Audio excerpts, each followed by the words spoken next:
आज म तपाईहरुलाई यम हेल्थ लुम्बिनी अथवा मोबाइल स्वास्थ्य कार्यक्रम अन्तर्गतको सीएसटी एप चाहिँ कसरी चलाउने बारे बताउन गइरहेको छु। सबैभन्दा पहिले हामी एप्लिकेसन डाउनलोड गर्छौं। प्ले स्टोरमा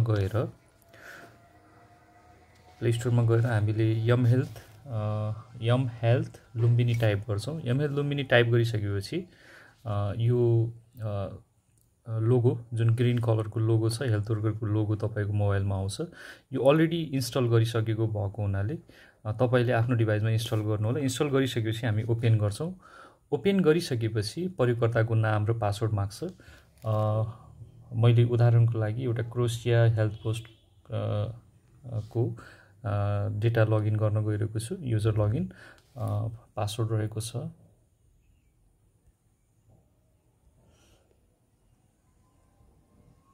पासवर्ड कसैसँग पनि हामी शेयर गर्नु हुँदैन र लगइन गर्नु अगाडि नेपालीमा क्लिक गरिसकेपछि बल्ल लगइन गर्नु होला। यसरी हामी नेपाली भाषामा चाहिँ एप्लिकेसन लगइन गर्न सक्छौं र अहिलेको पासवर्डलाई हामी परिवर्तन गर्नुपर्ने हुन्छ। सुरुमा हामीले यो सेक्युरिटीको हिसाबले नयाँ पासवर्ड तपाईले आफ्नो तरिकाले राख्न सक्नुहुन्छ।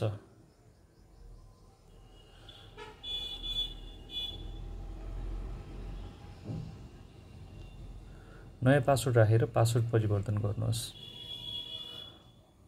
अर्को पटक लगइन गर्दाखेरि तपाईले नयाँ पासवर्ड राख्नुपर्ने हुन्छ। सुरुमा लगइन गर्दाखेरि डकुमेन्टको आधारमा केही समय लोड हुन लाग्न सक्छ। यसलाई हामी यो डाटा गोपनीयताको हिसाबले यो नीतिलाई चाहिँ हामीले सहमत छौं राख्नुपर्छ। सहमत छौं गरिसकेपछि यदि कुनै एप्लिकेसनमा परिवर्तन भएको छ भने अब चाहिँ तपाईले ट्रेनिङ कार्ड हेर्न सक्नुहुन्छ। यसमा चाहिँ केही नयाँ कुराहरू अपडेट भएको छ भने यसरी देखाउन सक्छ है। अब सबभन्दा पहिला हामी यो चारवटा ट्याबको बारेमा बुझौं। सन्देश ट्याबमा चाहिँ हामीले कुनै पनि स्वयंसेविकाले पठाएको गलत मेसेजहरू चाहिँ सन्देश ट्याबमा आएर बस्छ। जस्तै फलानो गर्भवती भइन्, फलानोको जाँच भयो, नमस्ते मेडम भन्ने कुराहरू पठाउनु भने सन्देशमा आएर बस्छ। र यहाँबाट अर्को हामीले के गर्न सक्छौं भन्दाखेरि यो खामवाला लोगो जुन छ एसएमएस को लोगो, यसलाई क्लिक गरेर हामीले आफू अन्तर्गत आफू मातहत रहेको सम्पूर्ण स्वयंसेविकालाई चाहिँ एकै पटकमा एफसीएसबीहरुलाई चाहिँ हामीले मेसेज पठाउन सक्छौं। त्यसको लागि हामी के गर्छौं, यसमा चाहिँ क्रोसिया हेल्थ पोस्टलाई हामी छान्छौं भन्नाले तपाईले आफ्नो स्वास्थ्य संस्थाको नाम चाहिँ यहाँ क्लिक गर्नु पर्यो। जस्तो म यहाँ टाइप गर्छु क्रोसिया राख्नेबित्तिकै क्रोसिया हेल्थ पोस्ट सबै सम्पर्कहरुमा क्लिक गर्नुपर्छ। यसरी क्लिक गरेर तपाईले कुनै पनि सन्देश लेखेर पठाउन सक्नुहुन्छ। यो खास गरेर डे सेलिब्रेसनको कुराहरू कुनै हेल्थ क्याम्पेनहरुको अवस्थामा चाहिँ हामीले यसरी मेसेज पठाउन सक्छौं। मैले अहिले हेलो नमस्ते लेखेर पठाउनुस् क्लिक गर्नेबित्तिकै तपाईको मातहत रहेको सम्पूर्ण स्वयंसेविकालाई एकै पटक मेसेज चाहिँ जान्छ। यसरी चाहिँ हामी सन्देशको प्रयोग गर्न सक्छौं। कार्य ट्याब भनेको चाहिँ यदि कुनै पनि गर्भवतीको गर्भजाँच बाँकी छ, बच्चा जन्मिने मिति नजिक आउँदैछ अथवा पीएनसी जाँच गर्न बाँकी छ भने कार्य ट्याबमा चाहिँ देखिन्छ।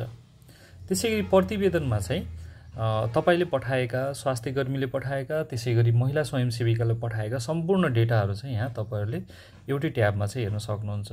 जस्तो उदाहरणको लागि अमृताको लागि चाहिँ खतराको चिन्ह पठाउनु भएको छ। विजया रिजाल्स एरिया भनेको चाहिँ त्यो स्वयंसेविकाको एरियामा अमृतालाई चाहिँ खतराको चिन्ह पहिचान भएको चाहिँ डेटा पठाउनु भएको छ। अब तपाईले डेन्जर साइन हेरेर चाहिँ फलो अप गर्न सक्नुहुन्छ। त्यसैगरी सलिना जीसी भन्ने गर्भवती चाहिँ दीपिका ओली भन्ने स्वयंसेविकाले दर्ता गर्नु भएको छ 13 दिन अगाडि।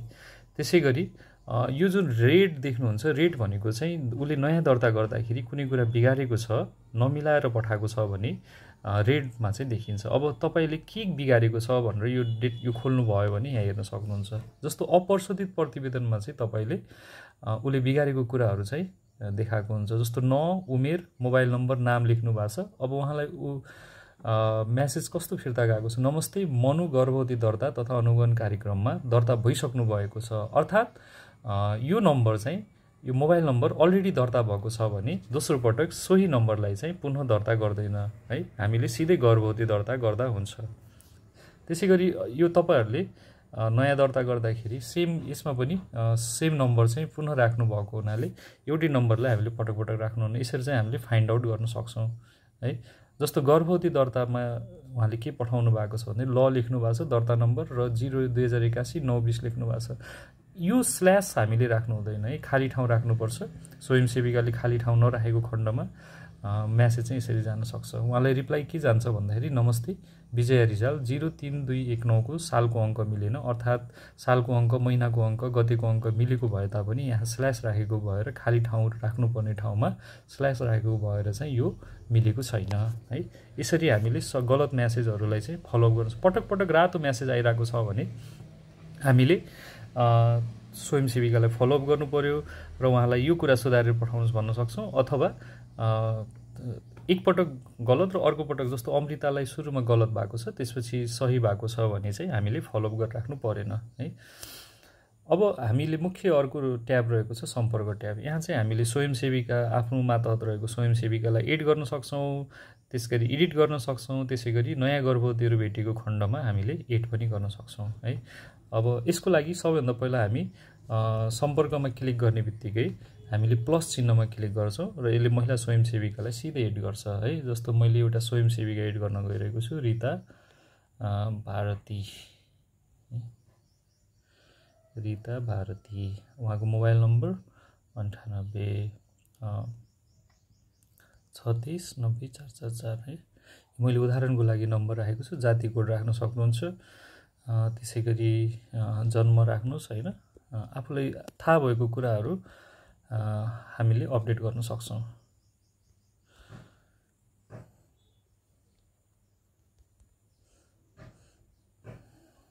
अब यसरी भरेर चाहिँ यो नम्बर रातो किन देखायो भन्दाखेरि यो नम्बर अलरेडी यो सिस्टममा रजिस्टर भएको हुनाले यो नम्बर लिन मानेन।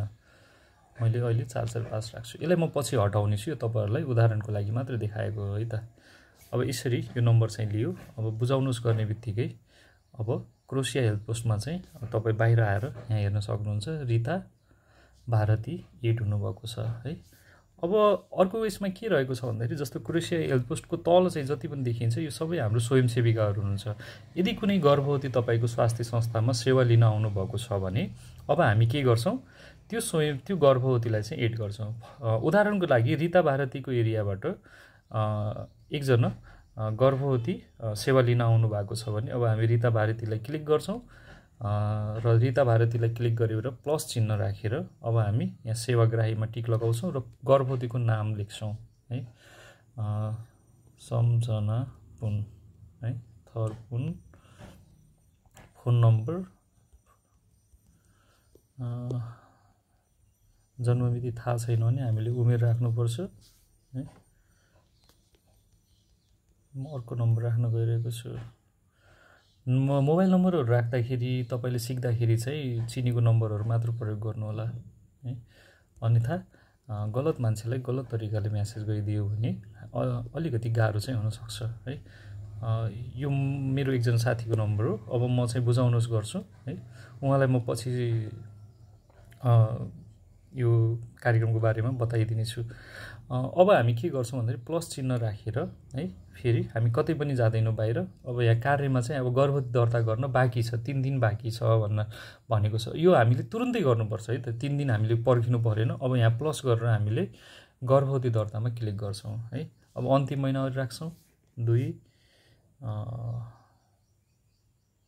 चैत्र 2081 है। आगामी गर्ने बित्तिकै यहाँ तपाईँले अनुमानित सुत्केरी मिति हेर्न सक्नुहुन्छ। आगामी गरेर अब यहाँ गर्भवती जाँचको बारेमा केही कुराहरू काउन्सिलिङको लागि राखेको छ। आगामी गर्छौँ। जोखिमको तत्त्वको पहिचान गर्छौँ। के यो महिलाको पहिलो गर्भ हो भने हो गर्नुहोस्, होइन भने होइन गर्नुहोस्। हो वा होइन गर्दाखेरि अप्सनहरू फरक फरक आउन सक्छ है। कुनै पनि दीर्घ रोग छैन, मैले हो गरेर कुनै पनि दीर्घ रोग छैनमा टिक लगाएँ, आगामी गरेँ।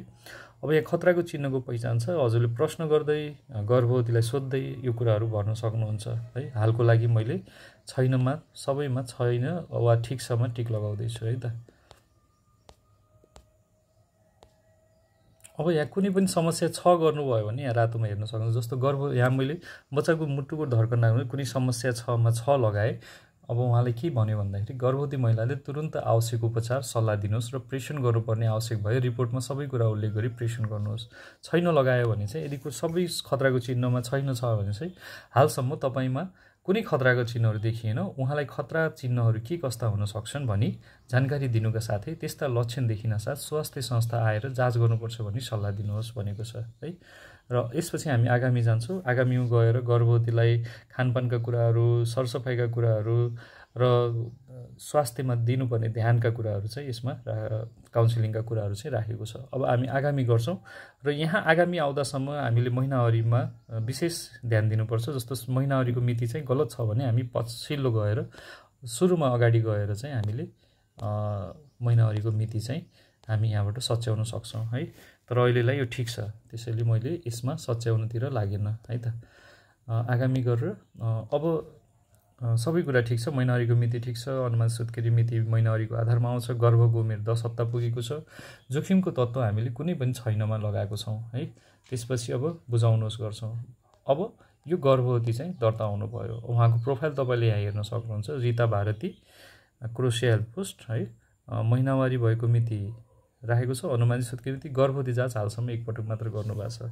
अब हामीले के गर्नुपर्छ भन्दाखेरि अब यो गर्भवती दर्ता भइसकेपछि जस्तो रिता भारतीको एरियामा तपाईँले यहाँ हेर्न सक्नुहुन्छ, रिता भारतीको तल सम्झना पुन भन्ने गर्भवती चाहिँ दर्ता हुनुभएको छ है। यसरी नै अन्य गर्भवतीलाई पनि हामी प्लस गर्दै दर्ता चाहिँ गर्न सक्छौँ है। अब जुन गर्भवतीलाई हामीले दर्ता गरेको छौँ त्यो कुरा चाहिँ प्रतिवेदनमा, जस्तो सम्झना पुनलाई दर्ता गरेको छौँ 10:06 यहाँ प्रतिवेदनमा देखियो है। अब सम्झनाको जब गर्भजाँच गर्ने बेला आउँछ त्यो बेला कार्यमा आएर चाहिँ यो कुराहरू बस्दै जान्छ। त उदाहरणको लागि यहाँ तुलसा विष्ट भन्ने स्वयंसेवीका अन्तर्गत गीता केसी भन्ने व्यक्तिको गर्भवती जाँच गर्ने बेला भएको छ। अब उहाँलाई मैले क्लिक गरेर तल्लो पेट दुख्ने समस्या छ छैन है, यहाँ तपाईँले हेर्न सक्नुहुन्छ यो तेस्रो गर्भवती जाँच हो, महिनावारीको मिति यति छ, अनुमानित सुत्केरी मिति यति रहेको छ, तल्लो पेट दुख्ने समस्या छ छैन छैन छैन, ठिक छ छैन, यो पनि छैन, यो पनि छैन, श्वास फेर्न गाह्रो भएको छ छैन, बच्चाको मुटुको धड्कन नाप्नुहोस् ठिक छ है। यति गरेर बुझाउनुहोस् गर्ने बित्तिकै गर्भजाँच सम्पन्न भयो है। त्यसरी सम्झना पुनको पनि हामीले यो पहिलो गर्भवती जाँच हो होइन, तल्लो पेट दुख्ने छैन छैन गरेर यसरी हामीले 6 वा छैन गरेर चाहिँ हामीले टिक लगाएर हरेक कुराको उत्तर राखेर बुझाउनुहोस् गरिदिन्छौँ। अब के हुन्छ, कार्यबाट हट्दै जान्छ, त कार्यबाट हट्दै गएर जान्छ र प्रतिवेदनमा बढ्दै जाने भयो है। प्रतिवेदन गीता केसीको अघि भर्खरै हामीले गर्भजाँच गरेका थियौँ, यहाँ आएर देखियो। सम्झना पुनको पनि यसैमा देखिन्छ। कार्य जति थोरै भयो त्यति राम्रो, प्रतिवेदन जति धेरै भयो त्यति चाहिँ हाम्रो इन्डिकेटरहरू बढ्दै जान्छ। त्यसैले प्रतिवेदन बढाउनतिर लाग्नुहोस्, कार्य घटाउनतिर लाग्नुहोस्। यसरी हामीले गर्भवती दर्ता, यसै गरी बच्चा जन्मिने मिति नजिक आयो भने पनि तपाईँलाई यही ट्याबमा चाहिँ कार्य ट्याबमा चाहिँ देखिन्छ, कार्य ट्याबबाट चाहिँ हजुरले कन्फर्म गर्न सक्नुहुन्छ। यस भिडियोमा कुनै प्रश्न वा सोधपुछ गर्नुपर्ने भए आफ्नो पालिकामा चाहिँ सम्पर्क गर्न सक्नुहुन्छ अथवा समस्या परेमा भन्ने मोबाइल नम्बरमा चाहिँ फोन गरेर बुझ्न सक्नुहुन्छ। हस्, थ्याङ्क यू, धन्यवाद।